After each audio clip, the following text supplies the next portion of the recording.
here at Evernest, we look at a couple of different avatars. When we think of owners, when we think of clients, we're looking at who we call Susie and Steve homeowner. This is the one house, one owner, the accidental landlord. And I'm guessing that all of you property managers who are on here now who know who that is. And then we also have who we call Mike and Mary, the investor.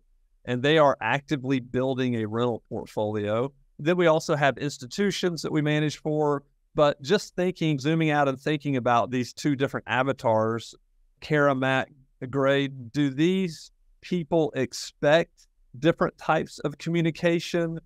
Do we handle that differently? What are your thoughts around different avatars or different people desiring or needing different types of communication? You want to jump in, Kara? Sure. Yeah, absolutely. I think that some things are going to stand true no matter if you're a Mike and Mary or you're a Susie and Steve. I think the need to be communicated with is going to be there regardless, whether you are operating a single home or you're operating on a larger scale. You still want to have those checkpoints and that data in front of you on a regular basis. One of the things that we have found in the multifamily realm to help get ahead of that is to, number one, ask the question, what do you want to know? We're going to give you this. What do you want in addition to that? And then we're going to build that into our reporting, and we're going to have that on a fluid basis to be able to answer those questions for you. I know that everybody's probably dealt with difficult owners. And when I say difficult owners, it's not that they may be difficult in general. It's that they have a lot of questions and they need a lot of hand holding. And if you can prepare yourself in such a way where you already know the answers to these questions in advance of them, it becomes so much less burdensome to manage in the long run.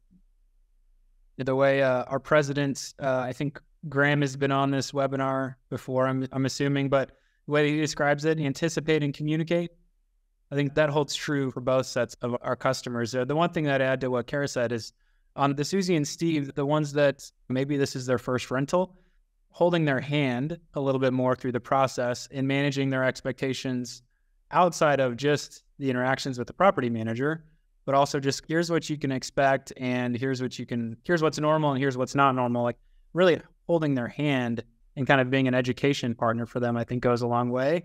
And then similar to what Kara said on the Mike and Mary side, a lot of these owners want to know everything that's going on with their property every single week. So really figuring out what type of comprehensive update can we provide and just making it systematic so you can even eliminate a lot of that communication by just getting aligned on what kind of deliverables do they want to consume. Yeah, Kara mentioned there's a baseline of communication that should happen, but there is a difference with more sophisticated intentional investors.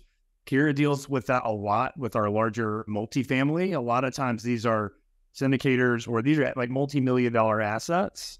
And there's a different level of expectation that you see in large multifamily. Then there are the Mike and Mary, which they might own some duplexes, quadplexes, but it's a lot of single family portfolios. But again, they've either raised money or this is like multi-million-dollar portfolio. And that takes different level of communication. And I think Kira said this one time at a meeting, but it's just communication is important, but context is everything. And one thing that we do for our larger Mikes and Marys is there's a weekly report that goes out. She does this on multifamily owners as well. But getting back to, hey, what are the hot point questions? What is delinquent? Not just telling them, hey, there's delinquency and sending them a rent roll from AppFolio or your software, but all right, what action have you taken? What are the next steps? Are they on a payment plan? Are we going to have to evict? Maintenance work order comes in, not just letting them know, hey, this has come in. What are we doing about it? What are the next steps? Just anticipating every question on the leasing front. So we'll go through the main buckets there and trying to weekly provide them that information with the hope that it answers their questions so they don't have to reach out. Because y'all know this, when you get on the phone with an owner and they've got a bunch of questions, you might not have all the information at your fingertips. You've got to get back with them. So building a process like that is a good way to anticipate the questions the owner is going to have and be able to deliver that information to them. Yeah. Right. Oh, can I just add one thing, Spencer? Yeah, one of the things that I didn't mention here was the absolute need to communicate with the owners in a way that answers all the questions that they are trying to ask of you on a regular basis. So don't be so redundant in the answers that you are giving that you forget to answer the things that they actually want to know. If you are giving them the same set of information and they are continuing to follow up with you, you're not giving them the right set of information. So be willing to modify what it is that you're providing to them, to be not to go beyond what the system's capabilities are, but to handle the nuances that are within each owner. And then the other piece that I would add to that is that you have to know what you are doing, and you have to be able to communicate that.